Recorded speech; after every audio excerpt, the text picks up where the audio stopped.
Steel plant లో ఉద్రిక్తత చోటు చేసుకుంది. ఈడీ వర్క్స్ బిల్డింగ్ ను కాంట్రాక్ట్ కార్మికులు ముట్టడించారు. కార్మికులు పెద్ద ఎత్తున రావడంతో స్థానిక పోలీసులు సిఐఎస్ఎఫ్ బలగాలు మోహరించాయి. 4200 మంది కాంట్రాక్ట్ కార్మికుల తొలగింపుపై కార్మికులు భగ్గుమన్నారు. ఉద్యమాన్ని అణిచివేసేందుకు రాష్ట్ర ప్రభుత్వం ప్రయత్నాలు చేస్తుందంటూ కార్మికులు నినాదాలు చేశారు. నిరసన చేస్తున్న కార్మికులను పోలీసులు అడ్డుకోవడంతో వాగ్వాదం చోటు చేసుకుంది. విశాఖ స్టీల్ ప్లాంట్ లో ఉద్రిక్తతకు సంబంధించి మరిన్ని అప్డేట్స్ ని మా ప్రతినిధి అనిల్ అందిస్తారు. Anil, thank you Kavitha. Visakhapatnam steel ప్లాంట్లోని ఈడీ వర్క్స్ బిల్డింగ్స్ వద్ద ఉద్రిక్త పరిస్థితులు నెలకొన్నాయి. కాంట్రాక్ట్ కార్మికులు పెద్ద ఎత్తున నిరసనకు దిగినటువంటి పరిస్థితి. 4200 మంది కాంట్రాక్టు కార్మికులను తొలగించడం కావచ్చు, లేకపోతే కాంట్రాక్టు కార్మికులకు జీతాలు ఇవ్వకపోవడం కావచ్చు, ఇలా వారి సమస్యలు వెంటనే పరిష్కరించాలని ఈడీ వర్క్స్ బిల్డింగ్ను ముట్టడించారు.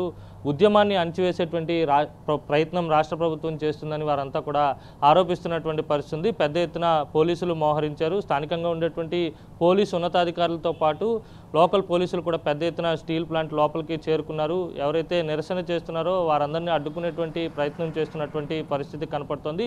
పోలీసులకు కార్మికులకు వాగ్వాదం కూడా జరిగినట్టుగా మనకు సమాచారం అందుతోంది.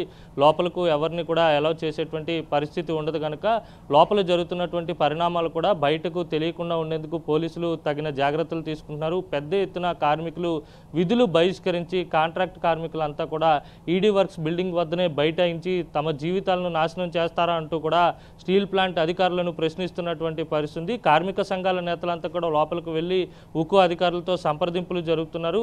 ఎక్కడా కూడా ఎటువంటి ఇబ్బంది తలెత్తకుండా నిర్ణయం తీసుకోవాలని కాంట్రాక్ట్ కార్మిక సంఘాల నేతలతో పాటు ఉక్కు పరిరక్షణ పోరాట కమిటీ నేతలు కూడా వారిని కోరుతున్నటువంటి పరిస్థితి. అయితే స్పష్టమైనటువంటి హామీ వచ్చేంత వరకు కూడా ఆందోళనను విరమించేది లేదని చెప్పి వారంతా చెప్తున్నటువంటి పరిస్థితి. ప్రధానంగా చూస్తే కనుక సెయిల్లో విలీనం చేయాలి, ప్రైవేటు పరం చేస్తే కనుక తమ ఉద్యోగాలన్నీ కూడా కోల్పోతామని చెప్పి కాంట్రాక్ట్ కార్మికులు తీవ్ర ఆవేదన చెందుతున్నటువంటి పరిస్థితి. ఎందుకంటే కాంట్రాక్ట్ కార్మికులుగా స్టీల్ ప్లాంట్కు భూములు ఇచ్చినటువంటి సుమారు 64 గ్రామాలకు చెందినటువంటి వారే ఉంటారు కనుక వారందరికీ కూడా ఖచ్చితంగా కాంట్రాక్ట్ కార్మికులుగా అవకాశం కల్పించాలని చెప్పి వీరంతా కూడా డిమాండ్ చేస్తున్నారు.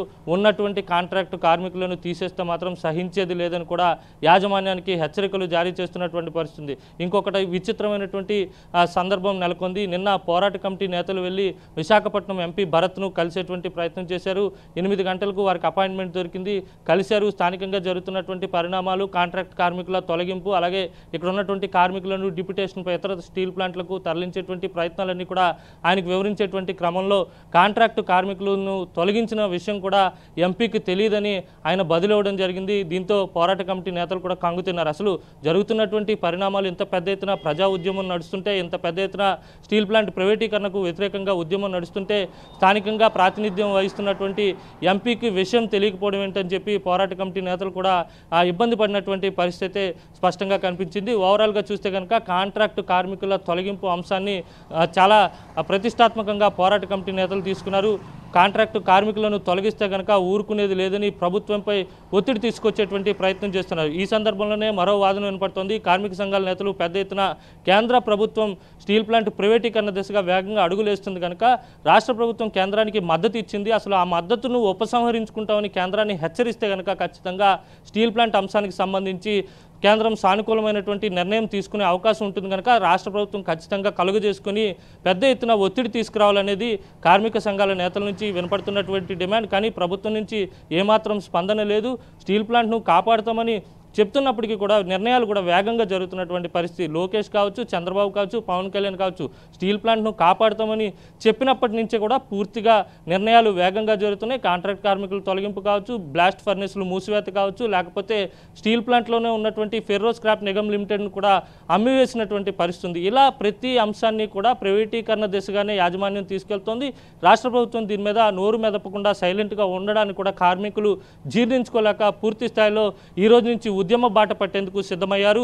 ఈ రోజు నుంచి రేపు ఎల్లుండి కూడా ఉద్యమాలు జరగబోతున్నాయి. రాష్ట్రంలో ఉన్నటువంటి అన్ని కార్మిక సంఘాలతో పాటు అన్ని ప్రజా సంఘాలు కూడా రోడ్ల మీదకు రావాలి. స్టీల్ ప్లాంట్ ప్రైవేటీకరణ అంశానికి సంబంధించి వ్యతిరేకంగా నినదించాలని చెప్పి వారంతా కూడా పెద్ద ఎత్తున నిర్ణయించుకున్నారు. ఈరోజు కూడా ఇప్పుడు స్టీల్ ప్లాంట్ లోపల జరుగుతున్నటువంటి నిరసన కార్యక్రమం ముగిసిన తర్వాత కాంట్రాక్ట్ కార్మికులంతా కూడా బయటకు వచ్చి మళ్ళీ నిరసన తెలియజేసేందుకు వారు కూడా డిసైడ్ అయినట్టుగా తెలుస్తోంది. ఇటు కార్మిక సంఘాలతో పాటు ఉక్కు కార్మికులు, కాంట్రాక్ట్ కార్మికులతో పాటు ప్రజా సంఘాలు కూడా కలిసి రావాలని కూడా డిమాండ్ చేయడం జరిగింది. రేపు కూడా విశాఖపట్నంలో ఉన్నటువంటి పలు ప్రాంతాల్లో పెద్ద ఎత్తున నిరసన కార్యక్రమాలు చేసేందుకు నిర్ణయించుకున్నారు. ఓవరాల్గా చూస్తే కనుక రాష్ట్ర ప్రభుత్వం స్పందించి కేంద్రంపై ఒత్తిడి తీసుకొచ్చి స్టీల్ ప్లాంట్ ప్రైవేటీకరణ అంశాన్ని ఆపడం కానీ లేదంటే స్టీల్ ప్లాంట్ను సెయిల్లో విలీనం చేయడం కానీ ఈ రెండింటిలో ఏ పని చేయకపోయినా కానీ పూర్తి స్థాయిలో రాష్ట్ర ప్రభుత్వంపై ఉద్యమం చేస్తామని 1960లో ఎటువంటి ఉద్యమం జరిగిందో మరోసారి అలాంటి ఉక్కు ఉద్యమాన్ని ప్రభుత్వం చూస్తుందని కార్మిక సంఘాల నేతలతో పాటు పోరాట కమిటీ నేతలు హెచ్చరిస్తున్నటువంటి పరిస్థితి స్పష్టంగా కనపడుతుంది. Kavitha. Okay Anil, thank you.